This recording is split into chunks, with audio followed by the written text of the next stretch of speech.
Buenos días, buenas tardes chicos. La idea del encuentro de hoy es comenzar a trabajar con los intervalos reales. Para eso vamos a hacer un repaso de todos los conjuntos numéricos que deben haber trabajado en su vida hasta este momento.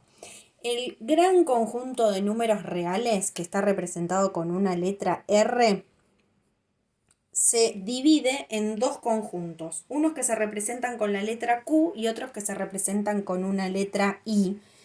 El que se representa con una letra Q es el llamado conjunto de números racionales y el que se representa con una letra I es el llamado conjunto números irracionales. Y la R, como dijimos anteriormente, es el gran conjunto de números reales. La gran diferencia entre estos dos conjuntos es que los números racionales se pueden expresar como la división entre dos números, ¿sí?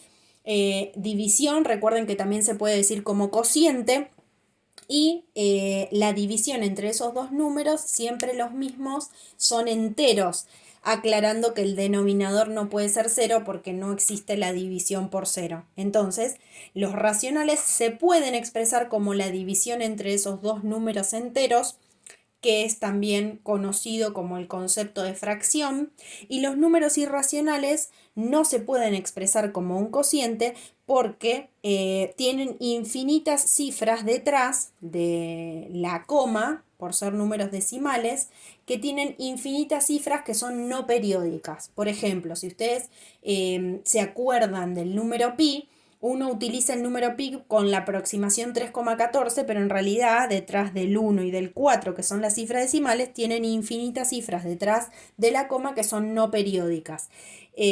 O por ejemplo, si ustedes quieren calcular, valga la redundancia, ponen en la calculadora el número raíz cuadrada de 3 o raíz cuadrada de 2 o raíz cuadrada de 5, ustedes van a ver que el desarrollo de ese número son infinitas cifras que son no periódicas, o sea, son todas diferentes y son infinitas. Lo que pasa es que el visor de la calculadora solamente nos acota las posibilidades. Entonces, además, dentro de los conjuntos racionales, nosotros vamos a tener al conjunto que se representa con una Z de números enteros. Y dentro de los enteros, para que recuerden, vamos a tener a los que se llaman naturales, que se representan con una letra N, y a los enteros con un subíndice menos, porque son los enteros negativos. Por otro lado, vamos a contemplar como un solo numerito al cero, porque el cero no pertenece ni al conjunto de naturales ni al de enteros negativos, ¿sí? Entonces, para que ustedes se acuerden, el conjunto de números naturales son los números 1, 2, 3, 4, 5 y así sucesivamente. El de los enteros negativos son el menos 1, menos 2, menos 3, menos 4 y así sucesivamente. Y por otro lado tenemos el cero. Y otro conjunto que se desprende del conjunto de racionales es el de las expresiones decimales, que ahí podemos tener todos los números con coma, ¿sí? Que pueden ser enteros o pueden ser periódicos, ¿sí? Con esto digo, si yo tengo, por ejemplo, la fracción 1/2, que sería 1 dividido 2. Si ustedes hacen esa división, les va a dar como resultado 0,5, ¿sí? Esa es una expresión decimal que entraría dentro de este conjunto. Ahora bien, si ustedes agarran la fracción 1/3, que sería 1 dividido 3, 1 dividido 3, si ustedes lo realizan en la calculadora, van a ver que da 0,3333, infinitas veces el 3, por eso se dice que ese número es periódico. A ver, si yo quisiera, por ejemplo, representar algunos números de este conjunto, el de racionales, en la recta, ¿sí? Yo dibujo una recta numérica y, por ejemplo, no sé, quiero representar el número 2. Me ubico en uno de los números, ubico en la recta, perdón, el número 0 y utilizando una misma escala, hacia la derecha siempre vamos a tener los positivos y hacia la izquierda los negativos. Entonces tendríamos el 1, el 2, el 3, el 4 y hacia la izquierda tenemos el menos 1, el menos 2, el menos 3, y el menos 4. Entonces supónganse que nosotros en un ejercicio les piden representar el número 2. El número 2 simplemente es ese valor y está representado por ese punto en esta recta numérica utilizando esta escala, ¿sí? Después, si nosotros, por ejemplo, quisiéramos representar un número negativo, ¿sí? Este 2, recuerden que es natural, ¿sí? Es un número natural. Además, por ser natural, si nosotros tuviéramos que hacer la clasificación de este número, sería natural, sería entero, sería racional y sería real. Por pertenecer al conjunto de naturales, pertenece a todos los conjuntos numéricos anteriores que lo anteceden. Ahora, si por ejemplo a ustedes entonces les dan para representar otro número, el menos 3, ¿sí? En este caso el menos 3 es un número que pertenece al conjunto de enteros negativos. Es un número entero negativo. Entonces, voy a representar el 0. Hacia la derecha voy a tener los naturales, que son los positivos, y hacia la izquierda voy a tener los enteros negativos. Y si yo quiero el menos 3, simplemente lo represento con un puntito, ¿sí? En el valor. Bien, el 0, obviamente si en cualquiera de estos casos le hubiesen pedido representar el 0, es un punto que está ubicado en el 0. Y en este caso, si les pidieran la clasificación del número menos 3, pasaría lo mismo que con el 2. Es un entero negativo, es entero, es racional y es real. Bien, vamos ahora entonces con una expresión decimal.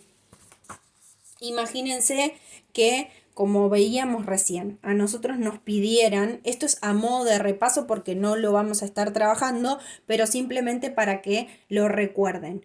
Yo me ubico el número 0 e imagínense que nos piden representar el número 1/2. El número 1/2 es una fracción. Si yo hago 1 dividido 2, lo puedo expresar como 0,5, si es una expresión decimal. Y para representarlo, lo que hacíamos era lo siguiente. Dividíamos a cada entero en las partes que nos dice el denominador. En una fracción tenemos al número de arriba que se llama numerador y al de abajo que se llama denominador.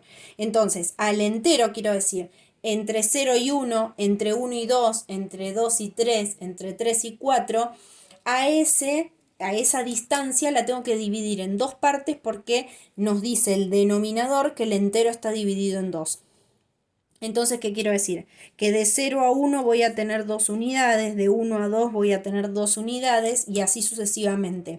Entonces, en este caso, yo tendría que tomar una de esas dos partes. O sea que desde el 0, yo sé que este punto, o sea, desde el 0 hasta este punto, está representada la distancia 1/2, ¿sí?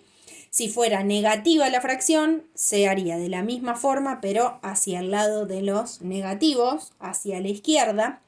Y si sería un número, por ejemplo, periódico, también sería de la misma manera. Por ejemplo, no sé, vamos a hacerlo negativo y periódico, menos 1/3.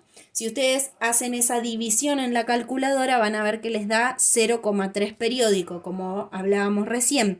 Entonces, este número también es una expresión decimal.